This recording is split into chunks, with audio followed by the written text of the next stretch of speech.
Tower Hamlets interfaith ফোরামের বৈঠক অনুষ্ঠিত হয়েছে গত মঙ্গলবার টাউন হলে।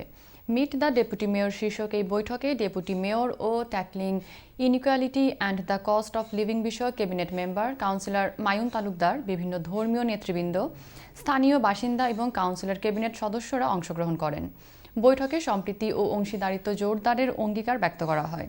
Deputy mayor councillor Mayun Talukdar বলেন, তারা চান এই অংশীদারিত্ব আরও শক্তিশালী হোক।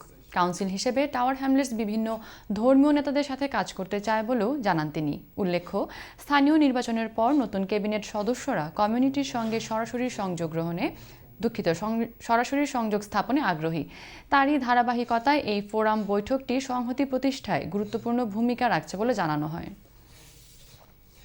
I would like to thank the Tower Hamlets Interfaith Forum for their work, for their dedication that they put in throughout the year to serve the people of this borough. আমরা মনে করি আমরা ফেইথ সংগঠন হল, organisation হল খুবই গুরুত্বপূর্ণ, খুবই ইম্পর্টেন্ট। এর লাগে কাউন্সিলের ভ্যালি হল এটা। So I'm delighted to be here today to meet them, talk to them, discuss about how we can work together.